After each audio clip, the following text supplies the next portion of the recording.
This is a Sky News special programme live from Jerusalem, where the Prime Minister Rishi Sunak has been earlier today as part of a diplomatic tour of the region. Meanwhile, no let-up in the bombardment of southern Gaza. Sky News sees the aftermath of an explosion in which 10 members of a single family died. The desperate wait for aid continues. Lines of trucks carrying food and water are stuck at the border in Egypt, but only 20 are expected to get into Gaza tomorrow.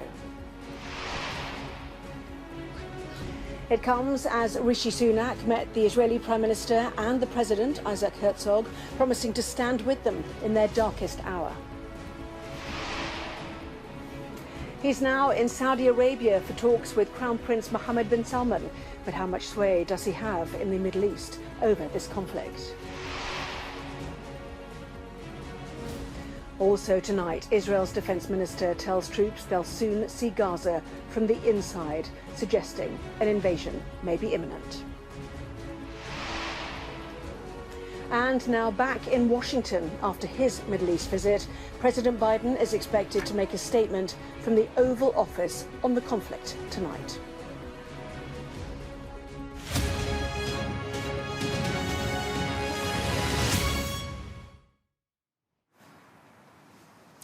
Hello and good evening from Jerusalem, where today Rishi Sunak held talks with Israel's leaders and made it clear that the UK stands with them in what he called their darkest hour.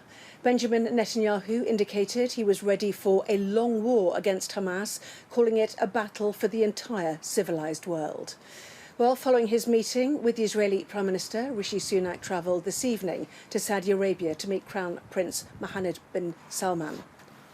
To reflect on those diplomatic efforts, we will bring you a report from our Middle East correspondent, Alistair Bunkle, and speak live to our International Affairs editor, Dominic Waghorn, in Amman. Our chief correspondent, Stuart Ramsey, will also have an on-the-ground report from the West Bank. But first, to the growing humanitarian crisis in Gaza, where people are waiting for a convoy of aid to arrive across the border from Egypt. 20 lorries are set to bring much-needed food and water, but aid agencies have warned it still won't be enough. The situation on the ground has been exacerbated today, with Israel pummelling the south of Gaza with airstrikes. The Israeli military says it does not target civilians. Well, hospital officials in the city of Khan Yunis say 10 members of a single family were killed in one attack on a residential building. A Sky News gathering team went to see the aftermath. Diana Magnay has this report on what they saw and a warning it does contain distressing images of young children, some of whom have died. This really is the darkest hour for Palestinians in Gaza, as it is for Israelis. The injured rushed into the Nasser hospital in Khan Yunis, one after the next. It was meant to be safer here in the south, but it isn't. It is small babies with the dust from rubble in their wounds. It is little girls crying for their mothers.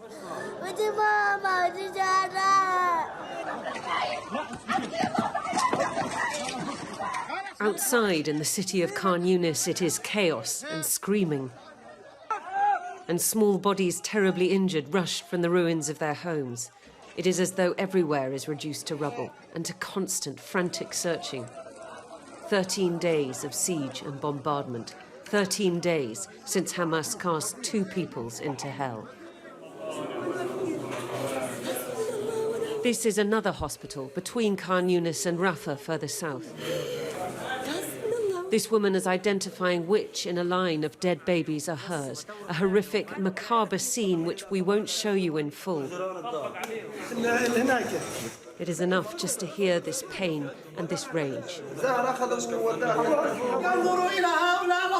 Look at these children, these innocent children, how they've been killed in cold blood. Mr. Biden, look at these children. Who has killed these children? Look at us. Free world, where are you when this latest massacre is happening, which is occurring on this daily basis, this hourly basis? Uday al-Bakri's 1.5-year-old died in his arms when that missile hit. He saw his entire family wiped out, 8 babies, his own and those of his siblings, some of whom had just fled from the north and thought they'd find safety. Only civilians were martyred. Our children were martyred. None of us are taking arms. Not my brothers, not myself, not my sisters, not my mother, who was 60 years old. She was ill. We couldn't even find medications for her. She asked for medication before she was martyred, but we couldn't find any. Aid is promised, but it's not here yet.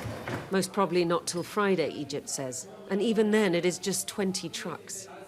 That will not touch the sides, not in a humanitarian disaster on this kind of a scale. The death toll now in Gaza stands at more than 3,700, health authorities there say. Yes, Israel is picking off members of Hamas's military command. Another senior figure confirmed dead today. But who knows who is inside these body bags, lined up in Gaza's morgues? And these little ones are certainly not Hamas. Children who had no choice and no say. Their fathers and uncles, the men of Gaza, filled with despair and rage. Who knows in which direction all that will go? Diana Magni, Sky News. Well, to the British diplomatic effort now aimed at preventing a wider conflict here in the Middle East. Rishi Sunak is tonight in Saudi Arabia as part of a two-day tour. Earlier, he met Benjamin Netanyahu in Jerusalem and promised the UK would stand by Israel in what he called its darkest hour. Our Middle East correspondent Alistair Bunkle has our next report, which contains images of body bags. As the Israeli War Cabinet considers its next move, its air force has continued striking the Gaza Strip without pause. Just the other side of the border, inside Israel, hundreds of thousands of Israeli soldiers are still awaiting the order to move. Many expected a ground invasion of Gaza to be underway by now.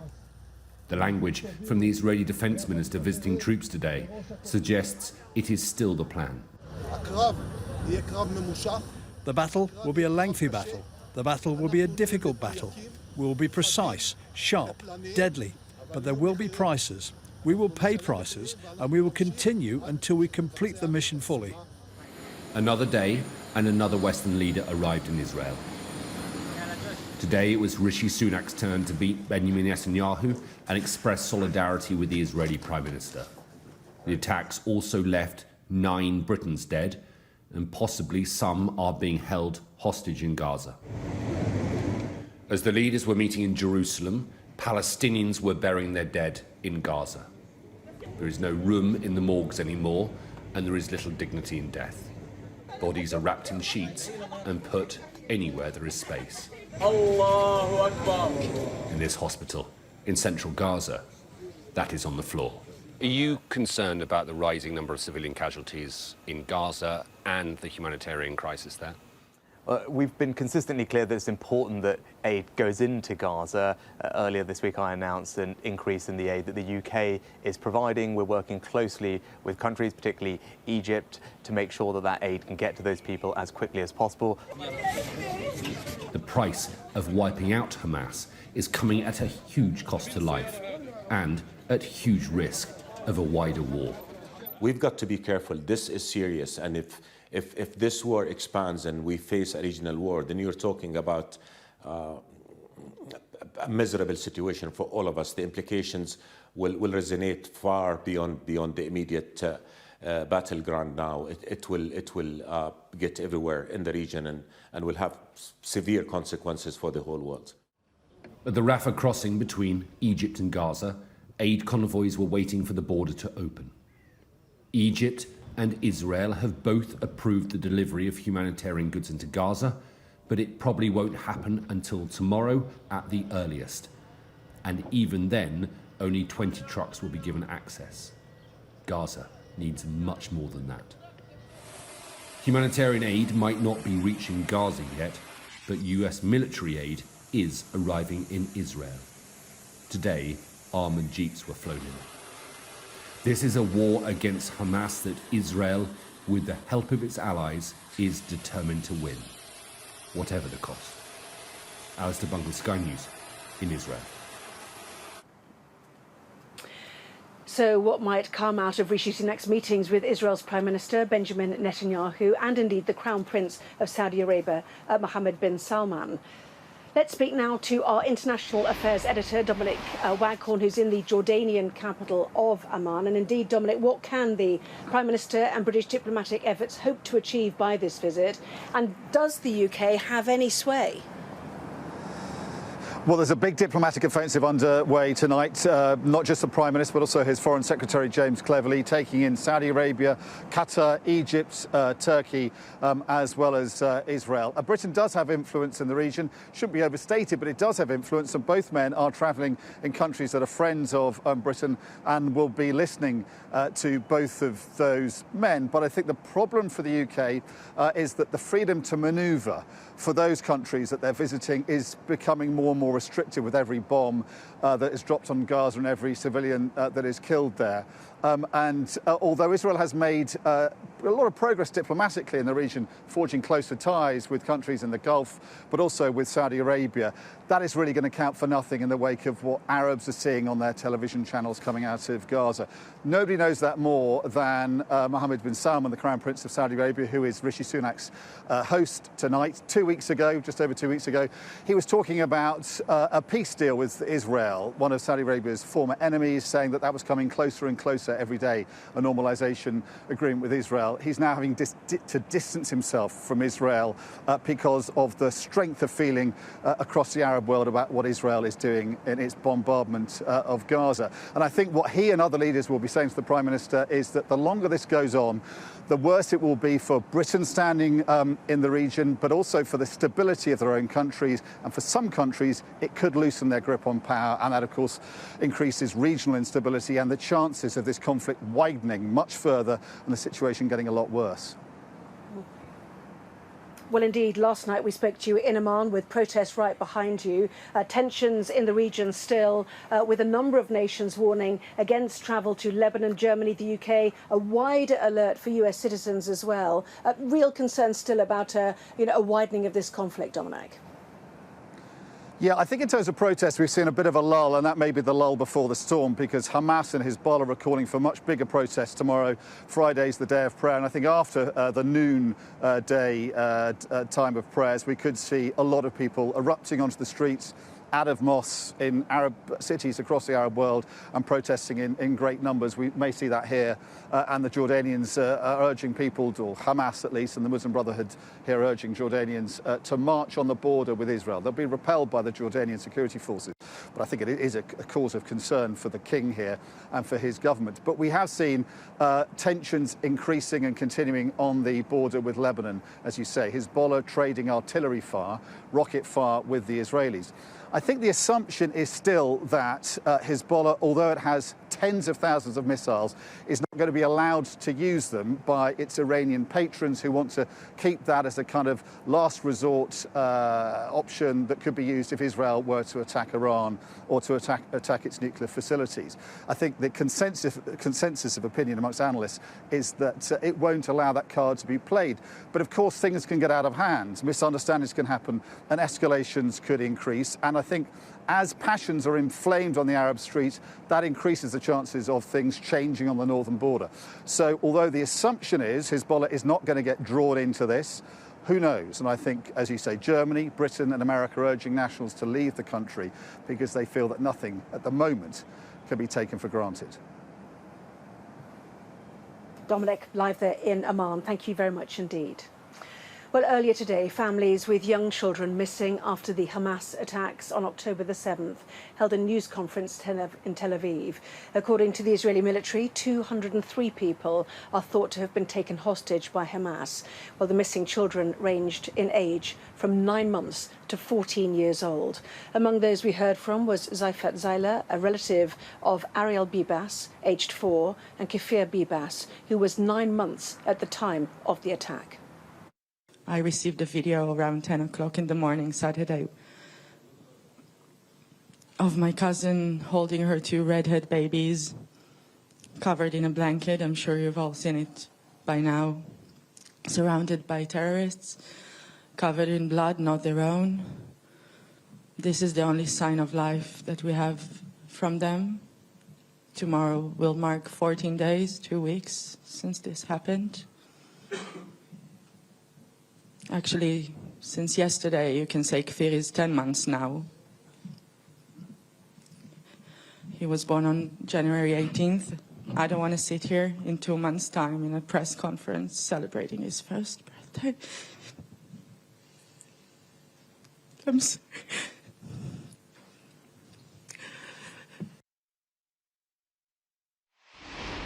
Yes, a little baby turning 10 months old and still missing.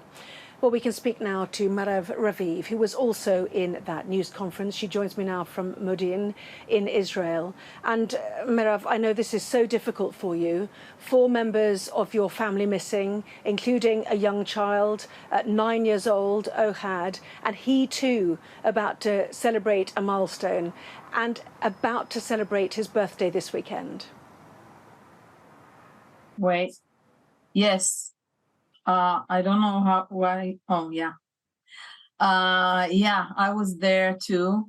And I must tell you, I saw the movies of your reporters before. Hamas is ISIS. Don't forget that. Early Saturday morning, 6:30 a.m., a lot of terrorists attacked Israel. They butchered kids. They kidnapped kids. They killed the fathers in front of the kids, and then they kidnapped the kids. From my uncle and aunt kibbutz Nir Oz, which is only 2 kilometers from the border, from Khan Yunis, they took 81 people. The village is 350 people. Only 150 people survived from this violence that they did. 1,300 Israelis was murdered in Saturday morning. And you are talking about what's going with the bombing in Gaza? How dare you? You know that Gaza is their own. We don't own Gaza for more than 18 years. And what did the Hamas did with that money? With the money that the Qatar gives them, the Egypt give them, and Israeli give them. Instead of taking care of their kids, instead of educate their kids, they're doing things with weapons and only things against Israel. You don't really understand what happened in that Saturday morning on the 7th of October. They killed, they burned houses. It's like exactly what happened to the Jewish in the Holocaust. Exactly what the stories that I was hearing, and the same evidence that I was, the same witnesses that talked about what happened in the Holocaust. And you're talking about the things in Gaza? Instead of taking care of their kids, instead of taking care of the education of the kids, instead of, you know, that my uncle who lives in Nir Oz for 60 years used to help people from Gaza to get a medical care. And what they did instead, you know, all the people that we gave them to ability to work and to earn themselves in Israel, they were looking and spying on all the kibbutz, and they came with maps. Exactly, they knew which house, how many kids is in each house. You know that the ambulance. First of all, they burned the ambulance. That they won't have how to rescue themselves. And they came to several kibbutzes and villages, and they came to a festival, a peace festival, that was 3,000 people in that festival, loving and caring, a Nova festival, an international festival, that people were dancing, and they came and took them and killed them. There's a story of young people who was hiding in a kind of a trash tank, and they came with a shotgun and killed every one of them. What are you talking about? I'm telling you, Hamas is ISIS. Well, It's the problem of all the. No, I can't talk about my own family right now. My cousin was killed. He was found on the grass of his village. and his house was burned. And they burned their factory. They had in that village a factory of painting, and they burned it. My cousin, my aunt and uncle are 78 years old. My uncle hardly walks. He walks with a stick. And they took him with his motorcycle. You know, there's a place, a special car for people who can't walk. They took, you know, they arrived to Nir Oz with a team of a camera team of a TV show. Show those film that the Hamas took pictures on Saturday morning in the kibbutz, like they showed off that they are kidding up kids. The lady that spoke there, they took the mother with two kids. She hanged the kids with a blanket, and they filmed there how they took them to the border. Is that okay? My uncle needs medical care. Who is taking care of him now? The Hamas? And now you know that the Hamas hide their weapons in the hospital, in hospitals, and that hospital, the missiles were again that they started to do it. They wanted to do it against Israel. It bombed in their hospital. I know our Air Force. Our Air Force is the most modest Air Force in the world. I couldn't see the picture that you've seen. My son used to live in London for 2 years. I can't believe that the English people believe the Hamas. It's your problem exactly as it's our problem. It's ISIS. They're like the Nazis, what they've done. And listen, believe me, I'm a peaceful, loving woman. I'm on the left hand of the party in Israel. I love peace. I want peace. I helped the Arabs. I did a lot of programs helping the Arabs, the Israeli Arabs, the Arabs that in Gaza. But they're terrorists. They're not human beings. I can't even compare them to animals because I love animals. I don't eat animals. Yeah. They don't behave like animals. They behave like something we don't know. I suppose.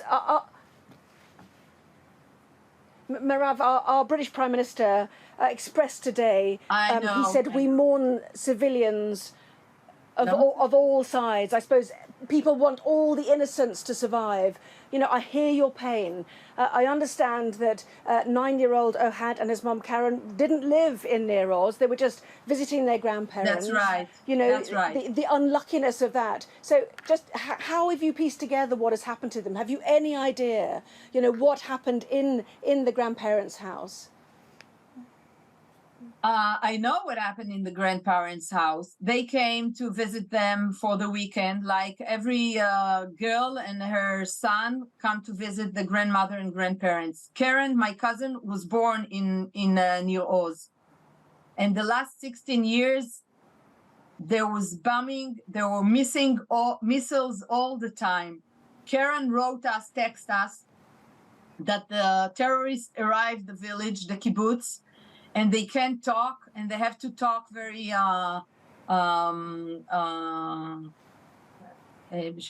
silent, and that she showed quietly, yes, sorry, and that she's they are not watching the TV news since she doesn't want Ohad to see terrible things. So she showed him cartoons on television. And then at 9:58, it was the last call. And probably they came and took them. You know what they did? They took one kid from the kibbutz and they took him, they told him, do you want to leave? So come with us. And they took him from a house to a house, and he had to tell the people, go out, it's okay. And when they went out of the shelter, they shot them. That's what they did. They burned houses. My cousin's house is burned. I can show you films. You won't believe it. The kibbutz is destroyed. There are only 150 people survive, and they live there for more than 60 years, and they want peace. I'm telling you, I know these people. They are peace lovers. They want peace. They want to help the Gaza people, but the Hamas doesn't want to help them. The Hamas who is doing all the trouble there, and instead of taking Marev, the money, we have to draw this to a close. For good things, they're taking it for weapons and for missiles. And during our conversation, my daughter lives in Tel Aviv. There was a missile on Tel Aviv. I have Marev, we have to draw it to a close. I apologize. All the time. You know that 2 weeks, kids in Israel, all over Israel, don't go to school because there are no schools. I see that you are in Jerusalem. Raviv, I really hope you find your family. I hope you find your family. That day was truly appalling. To find them, not me. I don't know if they see. I don't know if they eat. I don't know if they get. You know, the 9-year-old, the 9-month-old baby. Does he have his formula? Does he have diapers? They took 85-year-old dementic lady, and they took picture with her, smiling. They told her, smile, do like that. What's that? Well, as we heard today, this is torture. The uncertainty is impossible for you. We fully understand that, and we really appreciate your time this evening. Thank you very much indeed. And let's try to be more. Fingers crossed, and really hope. Try to be with your reports more real. I don't know how to say. Marev, you live in Israel. I think you understand what I'm talking about. We need to take a break. Marev, thank you very much indeed for your time. Well, you're watching a special programme on the Israel-Hamas war still to come. What should we expect tonight when the US President Joe Biden addresses the nation from the Oval Office? We'll be live to the White House. What, if any, impact will Rishi Sunak's meetings in the Middle East have on the war? I'll be speaking to Mark Lalgrant, previously a UK representative to the United Nations. Plus a report on concerns back in the UK, with the police reporting a rise in anti-Semitic incidents.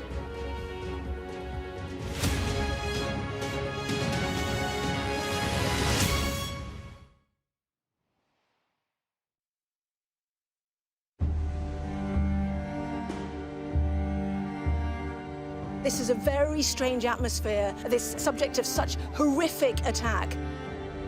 On both sides, one has to say that this is just the most awful situation. We could hear the distant sound of gunfire. It's a complete stalemate. This is a war, and it's going to go on for a very long time.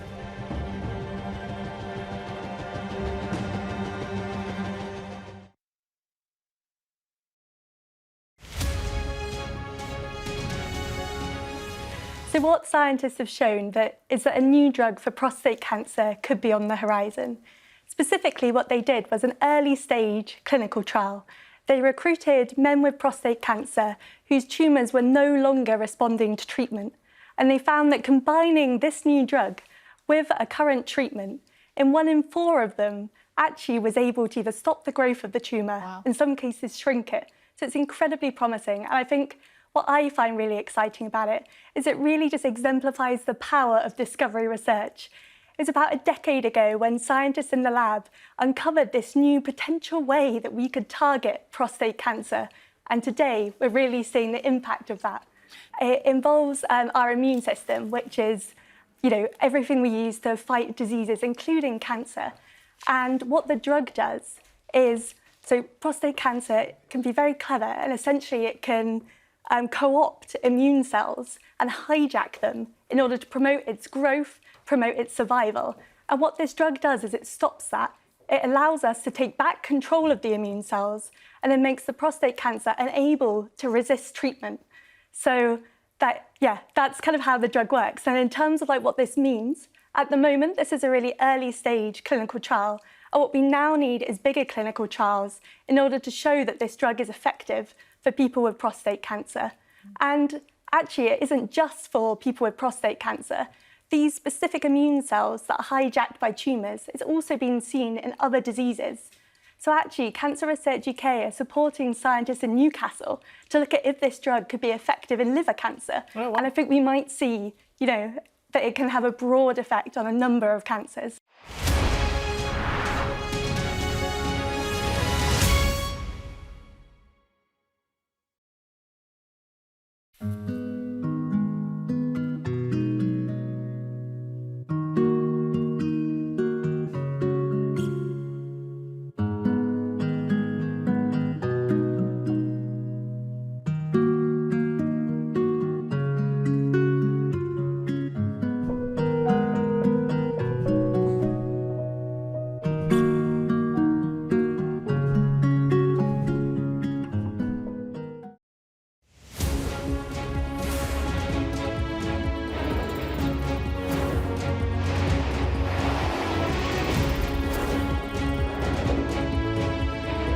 The 5 of us have made it out of the car.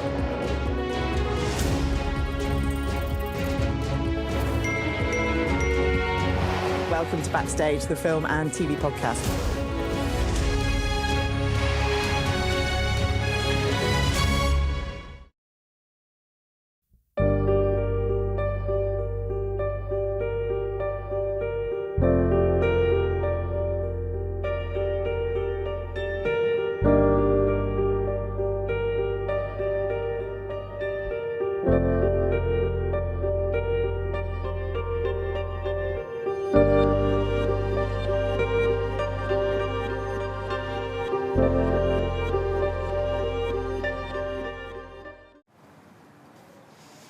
Tonight, Israel's defence minister has promised a ground invasion of Gaza and told his troops earlier today to be ready to see the territory from the inside. Well, let's speak now to our security and defence editor, Deborah Haynes, who is in Ashkelon in southern Israel. So a visit, Deborah, to the front line by both the defence minister and the prime minister after a day of diplomacy. Do you get a sense that something might be happening?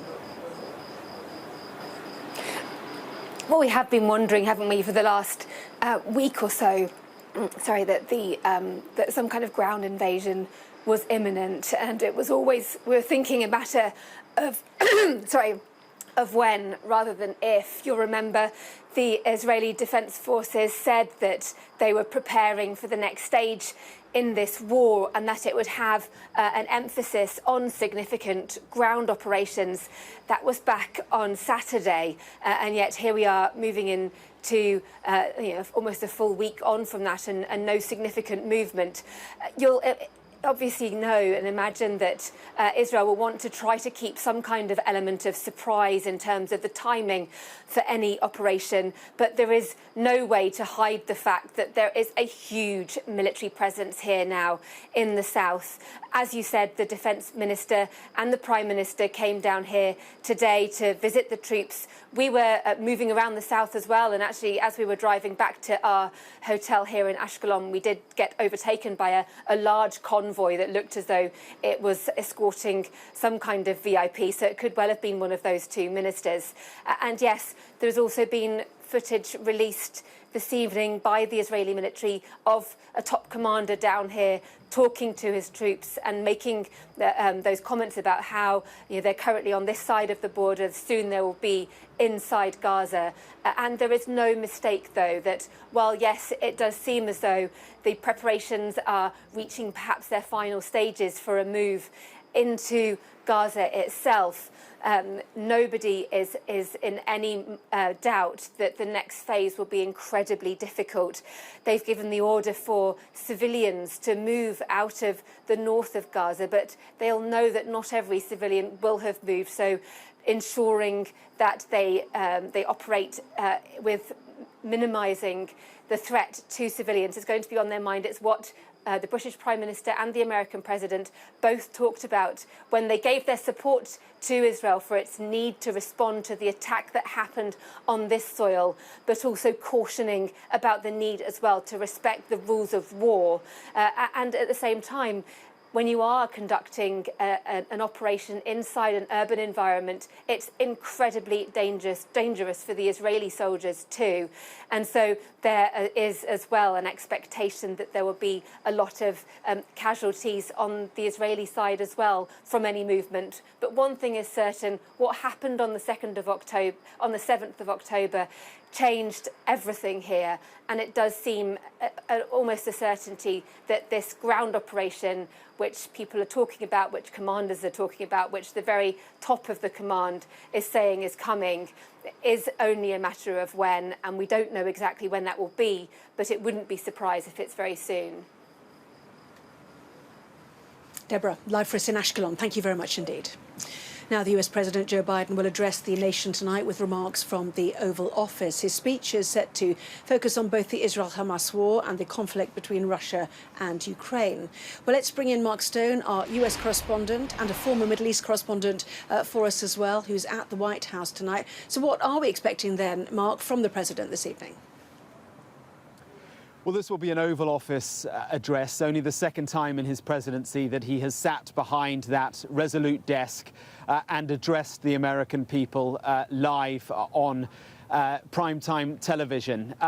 It will be a moment, I think, where he will talk, we're told, about an inflection point for the world. He will be addressing the American people to tell them just how important and how vital the fight is in the Middle East, but also in Ukraine. He will be trying to persuade the American people to continue to support the war in Ukraine. Some are wavering, but also to support what America plans for the Middle East in terms of its support for Israel too. He will, no question, tell the American people that America can do both. America can support both wars, both peoples in the Middle East and in Ukraine. I think what it won't be is a speech which provides any answers. I don't think he is going to be able to explain what peace looks like in the Middle East, how on earth you can reconcile two peoples who are so consumed by rage, so consumed by grief. We've seen it viscerally over the course of the past 20 minutes. He won't be able to answer that doctor in Gaza at the beginning of the program who said, "Where are you, Mr. Biden?" I think what he won't do is to be able to define what victory looks like, because no one knows what victory looks like in this long Middle East, Israel-Palestine war. But it will, without question, be a very, very important moment for President Biden as he addresses, yes, the American people, but as he addresses the world too, trying to mould the conflict, trying to make sure that he can drive the conflict in a way that he wants to try and find an elusive peace. Mark Stone, live for us at the White House. Thank you. Well, you're watching a special programme on the Israel-Hamas war. Still to come, the delicate job of diplomacy. We'll reflect on Rishi Sunak's visit to Israel and Saudi Arabia after Oxfam criticised the Prime Minister over his use of language.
Well, the Prime Minister Rishi Sunak has told Israel that he wants them to win in their battle against Hamas. Mr. Sunak made the remarks during a visit to Jerusalem today, in which he also expressed his pride at being able to support Israel during its darkest hour. But Oxfam has said that the Prime Minister's comments were not helpful and that he should have instead called for a ceasefire between Israel and Hamas.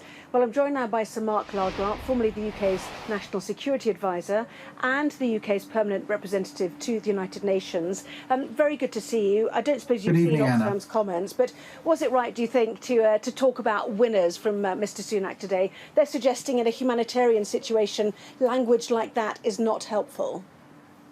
Well, he was picking up Benjamin Netanyahu's words in that sense, both on the darkest hour and on the question of winning.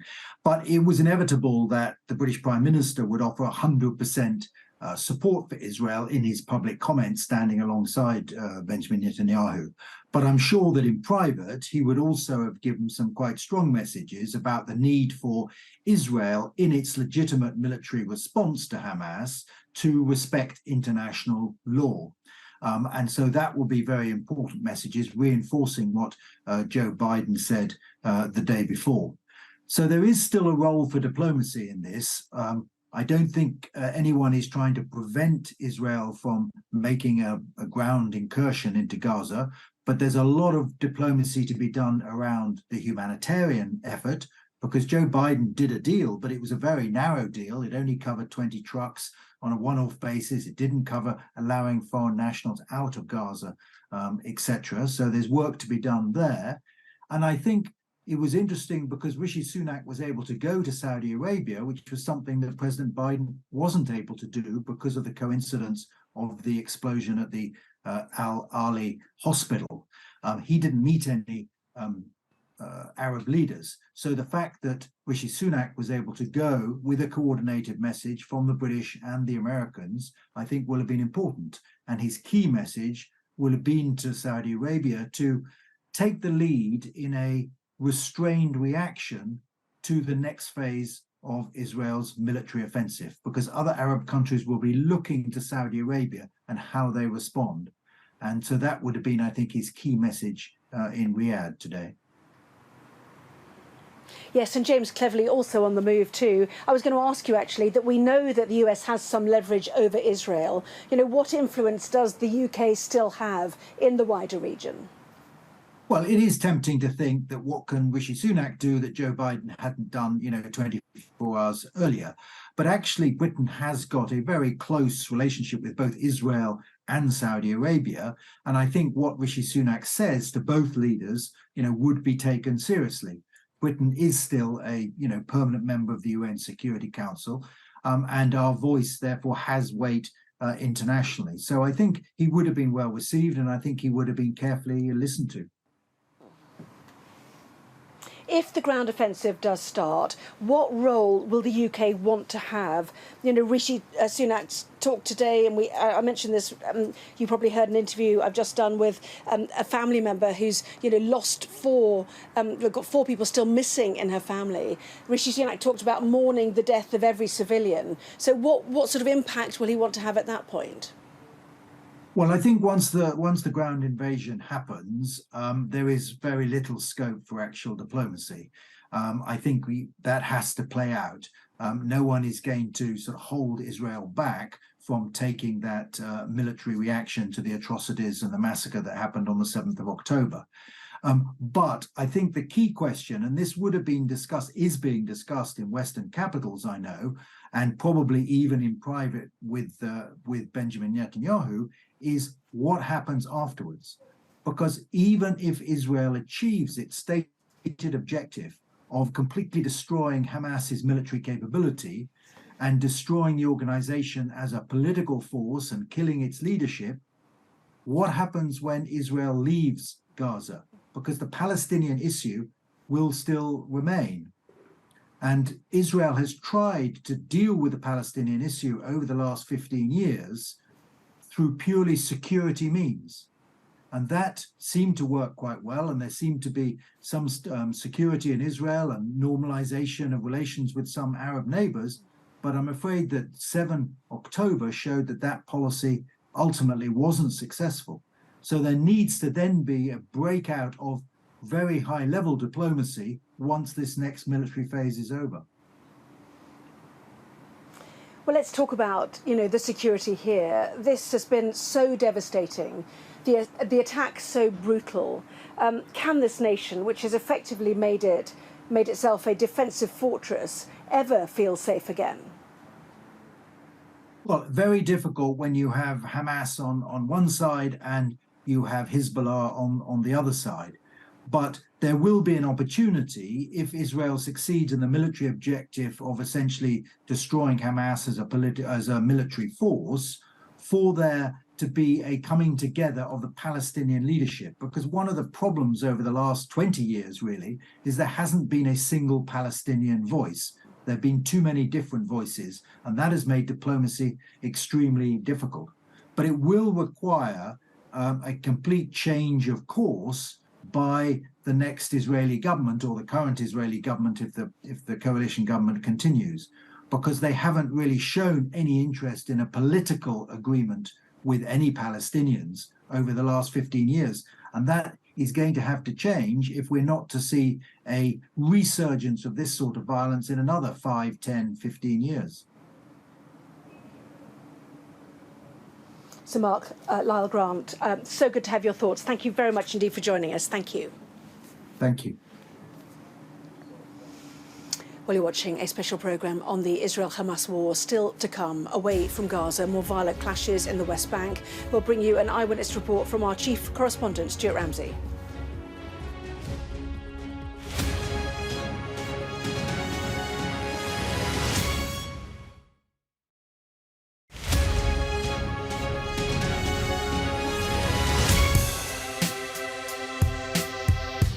I'm Martin Brunt, and I'm Sky's crime correspondent.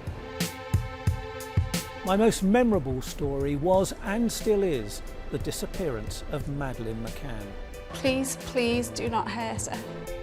Please give our little girl back.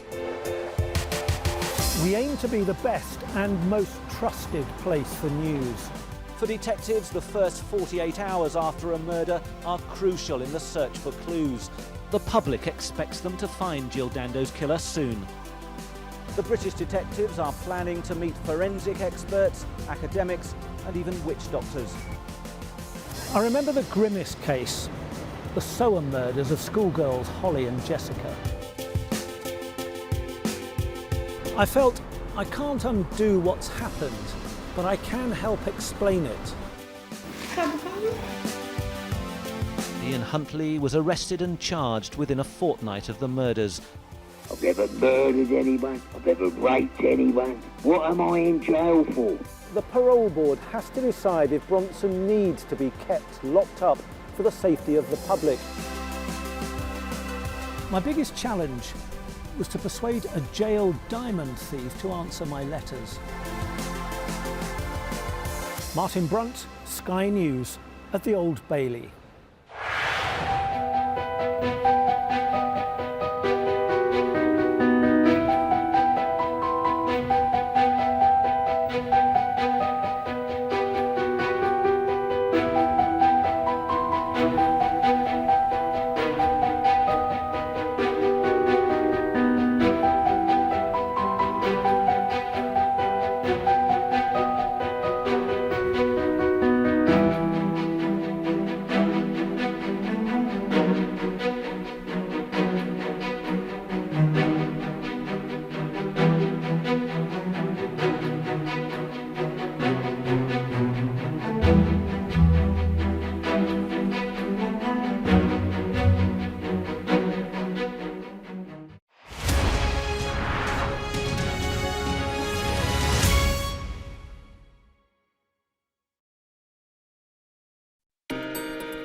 Well, let's bring you the very latest then from the West Bank. Our chief correspondent Stuart Ramsey has been speaking to some of the families who've lost loved ones there. The West Bank is separated from Israel by an enormous wall and a series of fortified checkpoints. It's like a different world inside. In many ways, it is a different world. The scars of street battles at the wall and checkpoints greet you as you enter. The tempo of the rock throwing and the live fire response from Israeli soldiers varies. But the Gaza crisis is ensuring that right now it's bad. Thayer Al-Kuzbe is mourning the loss of his 17-year-old son, Yasser. His pain is no different to the pain still being felt by Israeli families whose loved ones have been killed or abducted. Yasser was shot after throwing stones at a checkpoint and was running away. It was caught on live TV by a news channel. There's a delay before people could get to the boy and take him to hospital, where he died. Israel says they're using live rounds because of the deterioration in security. In recent days, there have been dozens of deaths like this. But this cycle of violence has gone on for decades. Yasser, number one. Yeah. It's my brother. Right. 3 of Thayer's brothers died in the same way since 2001. He says Palestinian deaths seem not to be as important as the deaths of Israelis. If a Jewish person was shot like this, all the international media and Europe and the UN and international courts would condemn this. Why? Where is the humanity in the world? The EU, Western society, America, the Arab countries and Muslim countries. Where are they? In a compound in Ramallah, groups of Palestinian men wait to register their names with an aid organisation. They're from Gaza. Thousands of them worked in Israel, but since the Hamas attack, Israel has revoked their papers and sent them to the West Bank. Getting to Gaza from the West Bank is impossible.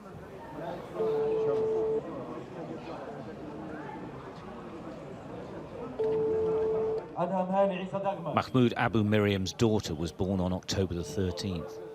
He's trying to call his family.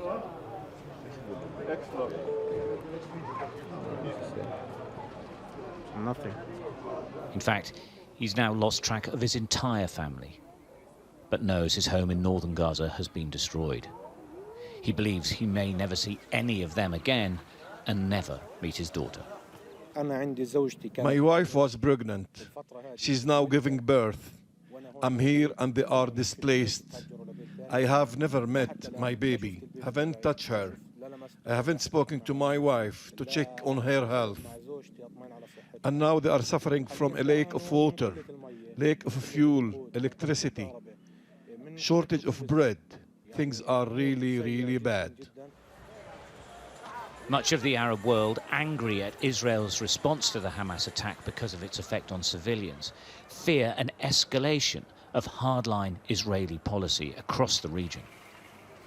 Many Palestinians believe that after the Hamas attack, Israel has received such support from Western governments that the Israeli government believes that it can do absolutely anything it wants. And that includes annexing land in Gaza and also here in the West Bank.